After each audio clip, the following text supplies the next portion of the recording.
அனைவருக்கும் வணக்கம். TNPSC group 2 2A notification வந்துருச்சு. ஆஸ் பெர் ஆனுவல் பிளானரில் என்ன சொல்லியிருந்தாங்களோ அன்னைக்கு டேட்டில் கரெக்டாக குரூப் 2ஓட நோட்டிஃபிகேஷனை வெளியே விட்டுட்டாங்க. டிஎன்பிசி சொன்ன மாதிரியே ரைட்டா. ஸோ இப்போ என்னென்ன இம்பார்ட்டன்ட் அப்டேட்ஸ், என்னென்ன சேஞ்சஸ்லாம் வந்திருக்குன்னு நான் ஏற்கனவே செக் பண்ணிவிட்டேன். So first of all important dates நான் பார்த்துடலாம்.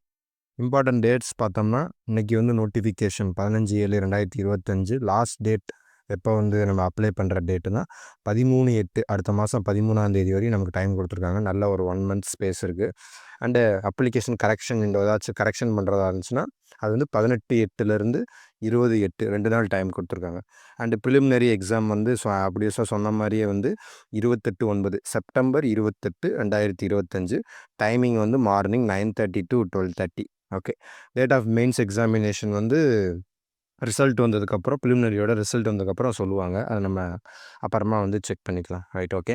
ஹவு டு அப்ளை உங்கள் எல்லாத்துக்கும் தெரியும். டிஎன்பிசி வெப்சைட்டில் போயிட்டு ஃபஸ்ட் டைம் அப்ளை பண்ணுறதா இருந்தால் 1 டைம் ரெஜிஸ்ட்ரேஷன் பண்ணணும். அது பண்ணி முடிச்சதுக்கப்புறம் நம்ம ஆன்லைன் அப்ளிகேஷன் பண்ணணும். ரைட். ஓகே. ஸோ இப்போ நம்ம போஸ்ட் பார்த்துடலாம். ஸோ குரூப் 2 சர்வீஸ் பொறுத்த வரைக்கும் assistant inspector Tamil Nadu labour subordinate service ஒரு 6 vacancy. And junior employment officer Tamil Nadu general subordinate service 1 and differently abled நான் டிஃப்ரெண்ட்லி ஏபிளுக்கு 1 டிஃப்ரெண்ட்லி ஏபிளுக்கு 1 கொடுத்துருக்காங்க. ஓகே. ப்ரொபேஷன் ஆஃபீஸர் பார்த்தோம்னா சில்ட்ரன் வெல்ஃபேர் டிபார்ட்மெண்ட் 2. மொத்தமாக டோட்டல் ஒரு 50 வேக்கன்சி கொடுத்துருக்காங்க. அப்போ குரூப் 2க்கு மட்டும் குரூப் 2க்கு ஒன்லி 50 வேக்கன்சி மட்டும்தான். ஸோ ரொம்பவே கம்மியான வேக்கன்சி ஆஸ் பெர் போன இயரை கம்பேர் பண்ணுறப்ப. ரைட். ஓகே. ஸோ மொத்தம் குரூப் 2ல் 50 போஸ்டிங்ஸ் கொடுத்துருக்காங்க. ரைட். இப்போ குரூப் 2A சர்வீசஸ் பார்க்கணும். குரூப் 2A சர்வீசஸ் பார்த்தோம்னா டோட்டலாக இதில் கொஞ்சம் அதிகமாக கொடுத்துருக்காங்க. என்ன எவ்வளோ சர்வீஸ்ன்னு பார்த்தோம்னா 595 சர்வீஸ் குரூப் 2A சர்வீஸ்க்கு கொடுத்துருக்காங்க. Total 645 service. ஓகேவா. 645 போஸ்டிங்ஸ் கொடுத்துருக்காங்க. ஸோ ரொம்பவே கம்மியான போஸ்டிங்ப்பா. ஸோ லட்சக்கணக்கான ஆஸ்பிரண்ட்ஸ் படிக்கிறாங்க, எக்ஸாம் எழுதுகிறாங்க. ஸோ அவங்களுக்கு இந்த வேக்கன்சி பத்துமானா பத்தாது கண்டிப்பாக. ஸோ ஏன் இப்படி பண்ணுறாங்கன்னு தெரியவே மாட்டேங்குது. ஸோ வேக்கன்சி இருக்குது. ஸோ அதை ஃபில் பண்ண மாட்டேங்கிறாங்க. என்ன பிரச்சனைன்னு தெரியல. ஸோ 645 வேக்கன்சி கொடுத்துருக்காங்க. அதில் குரூப் 2க்கு 50 வேக்கன்சி, குரூப் 2Aக்கு 595 வேக்கன்சி. ஸோ இதற்கு தான் நம்ம போராடணும். ஸோ படிக்க தயாராகிக்கோங்க. ரைட்டா. ஸோ படிக்க தயாராகனு சொன்னோடனே ஒரு ஞாபகம் வருது. நம்ம டெஸ்ட் பேட்ச் குரூப் 2க்கு போட்டுட்ருக்கோம், போத் தமிழ் அண்ட் இங்கிலீஷ் மீடியத்துக்கு. ஸோ அந்த டெஸ்ட் பேட்சில் ஜாயின் பண்ண வச்சிங்கன்னா கீழே பேட்ச் டீட்டெயில்ஸ் வீடியோ இருக்குது. ஸோ அதுக்கான லிங்க் கொடுத்துருக்கோம். ஸோ நீங்கள் செக் பண்ணி பாருங்கள், பேட்சில் ஜாயின் ஆகிக்கோங்க. ரைட். ஓகே. இப்போ குரூப் 2A சர்வீஸ் ஒவ்வொன்றுக்கும் ஏஜ் லிமிட் எவ்வளோன்னு கொடுத்துருக்காங்க. Minimum age 22. இந்த ப்ரொபேஷன் ஆஃபீஸருக்கு minimum age 22 and maximum age limit 32. So இப்படி கொடுத்துருக்காங்க. ஸோ அதனால் இந்த ப்ரொபேஷன் ஆஃபீஸர்ஸ்லாம் இந்த ஃபஸ்ட் டைம் ப்ரிப்பேர் பண்ணுறவங்களால எழுத முடியாது. ஃபஸ்ட் டைம் ப்ரிப்பேர் பண்ணுறவங்க ஆப்வியஸாக ஏஜ் கம்மியாக தான் இருக்கும். 21 அது மாதிரி தான் இருக்கும். இங்கே கீழெல்லாம் பாருங்கள் 26 மினிமம் ஏஜ்னு கொடுத்துருக்காங்க. ஸோ அதுலேயும் நமக்கு வேக்கன்சி குறையுது. ஸோ என்ன தான் சொல்ல வராங்கன்னு நமக்கு தெரியல. Right. Okay. So age concession பார்த்தோம்னா 3 ஏஜ் கன்செஷன் தான். விடோக்கு, அப்புறம் எக்ஸ் சர்வீஸ் மேனுக்கு, and person with benchmark disability. So அவங்களுக்கான ஏஜ் கன்செஷன் இதெல்லாம் இவங்களாம் இவ்வளோ ஏஜ் வரையும் நம்ம எழுதிக்கலாம் அப்படின்னு அப்ளை பண்ணிக்கலாம், எழுதிக்கலாம்னு போட்டிருக்காங்க. Right. Okay. So age limit அவ்வளோதான். ரைட். குரூப் 2A சர்வீஸ்க்கும் இதே மாதிரி போட்டிருக்காங்க. ஸோ என்னன்றதை பார்த்துக்கோம். இந்த பிடிஎஃப் நம்ம டெலிகிராம் சேனலில் போஸ்ட் பண்ணியிருக்கோம். கீழே டிஸ்கிரிப்ஷனில் லிங்க் கொடுத்துருக்கேன், நீங்கள் போய்ட்டு செக் பண்ணி பாருங்கள். ஓகே. இப்போ நம்ம எக்ஸாம் டைப் எப்படின்றத பார்த்தலாம். ஸோ எஜுகேஷன் குவாலிஃபிகேஷன் பார்த்தோம்னா குரூப் 2 சர்வீஸ்க்கு எனி டிகிரி தான்ப்பா. நீங்கள் எந்த டிகிரி முடிச்சிருந்தாலும் அப்ளை பண்ணலாம். ஒரு டிகிரி படிச்சிருந்தா போதும், நீங்கள் அப்ளை பண்ணிக்கலாம். ரைட்டா. ஓகே. ஸோ அண்டு ஒவ்வொரு இதுக்கும் என்ன சொல்கிறது, ஒவ்வொரு போஸ்டிங்க்கு டிகிரி வேறுபாடு வரும். ஸோ அதுபடி கொஞ்சம் முன்னுரிமை இருக்குது. ரைட்டா. ஸோ அதை பற்றி கவலைப்படுத்ததில்லை. நீங்கள் எந்த டிகிரி படிச்சிருந்தாலும் நீங்கள் அப்ளை பண்ணிக்கலாம். ஸோ அந்த ப்ரிஃபரன்ஸ்லாம் எப்போ வரும்னா அது ஃபுல்லாக கடைசியில் கவுன்சிலிங் அப்போ தான் அந்த ப்ரிஃபரன்ஸ்லாம் வரும். ஸோ இப்போ நமக்கு என்னென்னா ஒரு டிகிரி இருந்தால் நம்ம அப்ளை பண்ணிக்கலாம். ரைட்டா. வேறு எதுவும் இல்லை. ஓகே. இப்போ நம்ம அடுத்து என்னன்றதை பார்த்தலாம். குரூப் 2A சர்வீஸுக்கு அதே மாதிரி தான், ஒரு டிகிரி முடிச்சிருந்தா போதுமானது. ரைட். ஓகே. ஸோ மெடிக்கல் ஃபாரஸ்டருக்கு மெடிக்கல் அண்டு ஃபிசிக்கல் ஸ்டாண்டர்ட்ஸ் கொடுத்துருக்காங்க. ஓகேவா. Post standards, physical standards for post other than forester இல்லாமல் மற்றவங்களுக்கு என்ன ஃபிசிக்கல் ஸ்டாண்டர்ட்ஸ் இருக்கணும்னா okay. Submit a certificate of physical fitness to appointing authority at the time of joining the post. Okay. So என்னன்னா வந்து நம்ம வந்து ஒரு சர்டிஃபிகேட் வந்து ஃபிசிக்கல் ஃபிட்னஸ் சர்டிஃபிகேட் வந்து நம்ம வந்து ப்ரொவைட் பண்ணணும்.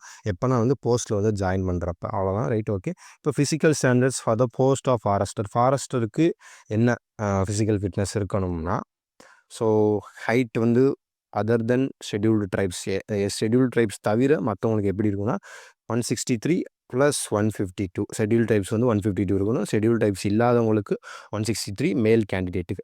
ஃபீமேல் அண்ட் தேர்ட் ஜெண்டருக்கு வந்து ஷெட்யூல் ட்ரைப்ஸ்க்கு வந்து 150 இருக்கணும். அதர் தென் ஷெட்யூல் ட்ரைப்ஸ்க்கு வந்து 150 அண்டு ஷெட்யூல்டு டைப்ஸ் 145 ஃபீமேலை பொறுத்த வரைக்கும். ஓகேவா. அண்ட் செஸ்ட் மெஷர்மெண்ட் வந்து 79 நார்மலாக இருக்கும்போது ஃபுல் ப்ரீத் எடுத்து எக்ஸ்பேன்ஷன் பண்ணும்போது ஒரு 5 சென்டிமீட்டர் வந்து இன்க்ரீஸ் ஆகணும். அதே மாதிரி தான் உமன்ஸ்க்கும் ஃபீமேல்ஸும் வந்து கொடுத்துருக்காங்க. ரைட். ஓகே. ஸோ இப்போ என்னன்றதை பார்த்தலாம். ஸோ இப்போ மெடிக்கல் ஃபிட்னஸ் வந்து கொடுத்துருக்காங்க. விஷுவல் ஸ்டாண்டர்ட்ஸ்னு கொடுத்துருக்காங்க. இந்த ப்ரொபேஷன் ஆஃபீஸர் ஃபாரஸ்ட்டுக்குலாம் வந்து விஷன் ஸ்டாண்டர்ட்ஸ் ப்ரிஸ்கிரைப் வந்து ஸ்டாண்டர்ட் 1 அப்படின்னு வந்து சொல்லியிருக்காங்க. அண்ட் அசிஸ்டன்ட் இன்ஸ்பெக்டருக்கு வந்து standard 2 or better colour blindness standard 2ஆக இருக்கலாம், இல்லாட்டி அதுக்கு பெட்டராக தான் இருக்கணும். அண்ட் ஸ்டாண்டர்ட் 3 ஸ்டாண்டர்ட் 4 அந்த மாதிரிலாம் இருக்கக்கூடாது. Colour blindness and night blindness அதெல்லாம் வந்து இருக்கக்கூடாது. And for all other post in group 2 and group 2A service accept இந்த ப்ரொபேஷன் ஃபாரஸ்டர் அசிஸ்டன்ட் இன்ஸ்பெக்டர் இது இல்லாமல் மற்ற போஸ்ட்லாம் இருக்குல்ல, அதுக்கு எப்படி இருந்துக்கலாம்னா ஸ்டாண்டர்ட் 3 தான் வந்து மேக்ஸிமம். அதுக்கு மேலே இருக்கணும் பெட்டர். அது வந்து அதோட கொஞ்சம் நல்லா கண்பார்வாக தெரிஞ்சிருக்கணும். ஸ்டாண்டர்ட் 3 ஸ்டாண்டர்ட் 2 ஸ்டாண்டர்ட் 1லாம் வந்து இல்லைப்பா அந்த மைனஸில் சொல்லுவாங்க. -2.5 1.5 இதெல்லாம் வந்து ஒரு ஸ்டாண்டர்டு. ஸோ தேர்ட் ஸ்டாண்டர்ட் வரைக்கும் இருந்துக்கலாம் அப்படின்னு சொல்லியிருக்கேன். ஓகே. ரைட். ஓகே. இப்போ எக்ஸாமினேஷன் எப்படி வந்து கண்டக்ட் பண்ணுறாங்க அப்படின்றத பார்த்துடலாம். ஸோ ஸ்கீம் ஆஃப் எக்ஸாமினேஷன் எப்படி நடக்கும், ப்ரிலிமினரி எப்படி நடக்கும்னு வந்து சொல்லியிருக்காங்க. வழக்கம் போல் general Tamil or general English SSLC standard அப்படின்னு வந்து போட்டிருக்காங்க. 100 questions. Okay. And general studies வந்து degree standard 75 questions. And aptitude and mental ability வந்து SSLC standard 25 questions. Total 200 questions. 300 marks வந்து மேக்ஸிமம். டூரேஷன் வந்து 3 ஹவர்ஸு. மினிமம் குவாலிஃபிகேஷன் மார்க் வந்து 90 marks. And method வந்து OMR தான். டைப் வந்து objective type. Okay.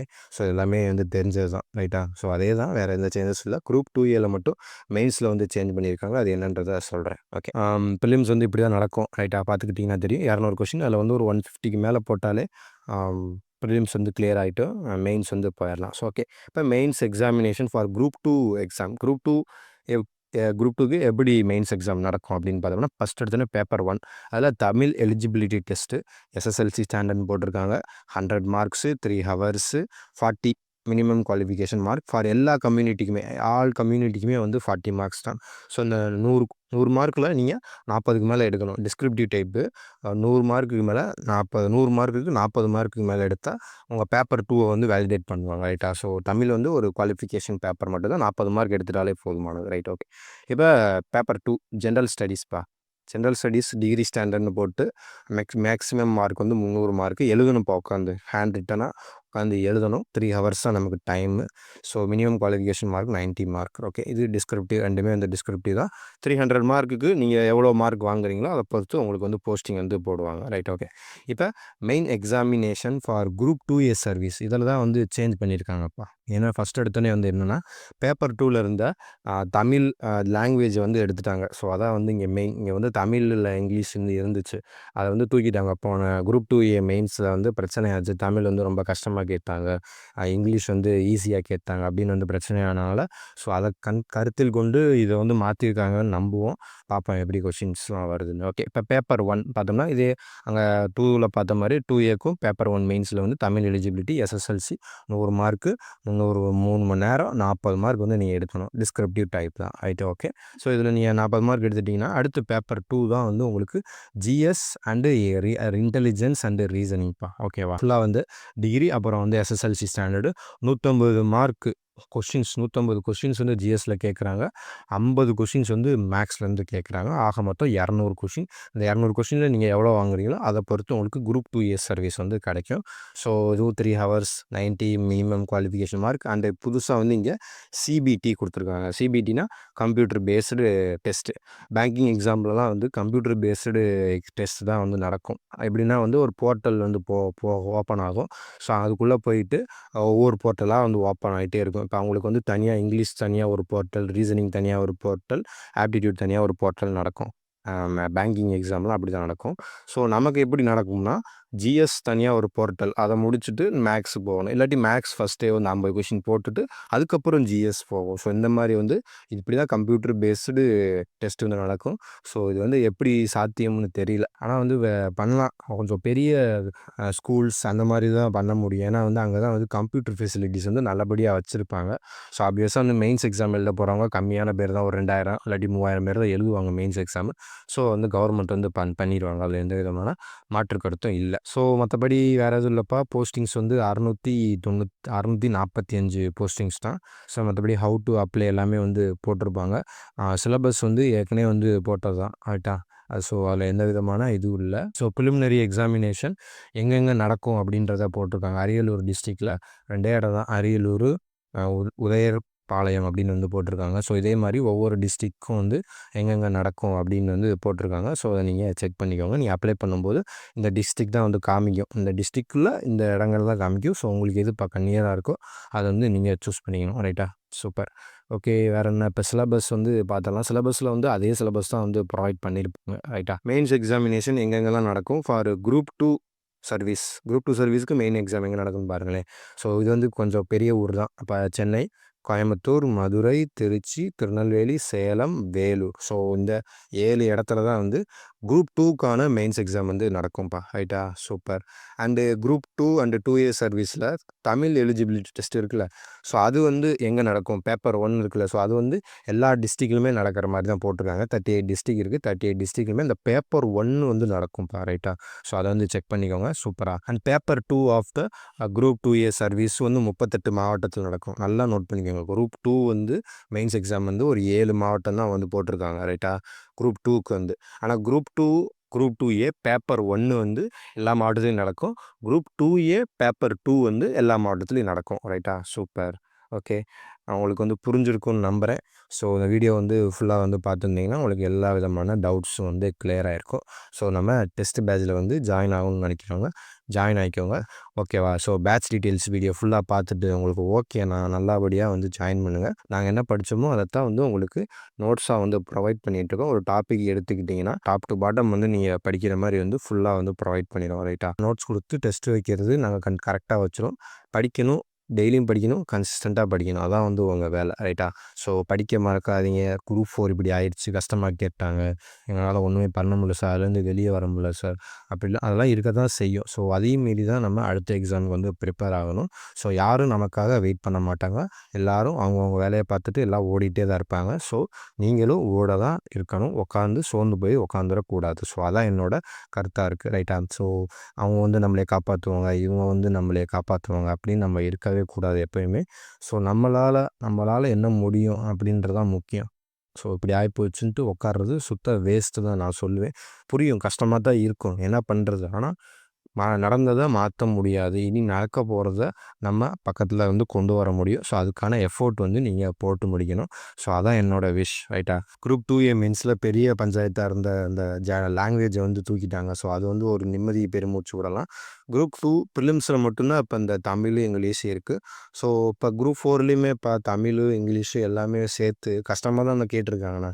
PW person with disability அந்த அவங்களுக்கு மட்டும் குரூப் 4ல் வந்து இங்கிலீஷ் நடக்கும். ஸோ அந்த இதை எடுத்து நான் பார்த்தேன், கொஸ்டின் பேப்பர் எடுத்து பார்த்தேன். ஸோ அதுவும் வந்து கஷ்டமாக தான் கேட்டிருந்தாங்க. அங்கேயும் வந்து ஸ்டேட்மெண்ட்டு, ரீசன், அந்த அசசன் ரீசன் தான் வந்து நிறையாவே வந்து கேட்டிருந்தாங்க ஓகேவா. ஸோ அதனால் group 2A prelims both Tamil and English கஷ்டமா தான் வரும். அப்படியே எதிர்பார்த்துட்டு போங்க. உங்க ப்ரிப்பரேஷன அதுக்கு தகுந்த மாரி மாத்திக்கோங்க.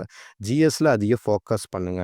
நீங்க ஜிஎஸ் அதிக ஃபோக்கஸ் பண்ணி படிச்சீங்கன்னா, உங்களுக்கு மெயின்ஸ்ல அது வந்து ஹெல்ப்ஃபுல்லா இருக்கும். அத நான் அடிச்சு சொல்லுவேன்ப்பா. ரைட்டா? ஸோ நீங்க ஜிஎஸ்ல வந்து கான்சன்ட்ரேட் பண்ணுங்க. அதான் என்னோட விஷ். நீங்க பிரிலிம்ஸ் பாஸ் பண்ணணும்னா லாங்குவேஜ்ல ஃபோக்கஸ் பண்ணுங்க. வேலைக்கு போணும்னா மெயின்ஸ்ல என்ன சொல்றது? ஜிஎஸ் அப்புறம் மேத்ஸ்ல வந்து ஃபோக்கஸ் பண்ணுங்க. இதான் என்னோட மந்திரம். இதான் என்னோட சேயிங் நான் சொல்ல விரும்புறது. ஓகேவா? ஸோ நல்லா வந்து திங்க் பண்ணி பாருங்க. நான் சொல்றதும் வந்து உங்களுக்கே வந்து கரெக்ட்டுன்னு தோணும். இப்ப மறக்காம நம்ம சேனல வந்து சப்ஸ்கிரைப் பண்ணிக்கோங்க. மீண்டும் ஒரு வீடியோ பதிவு சந்திக்கிறேன். நன்றி, வணக்கம்.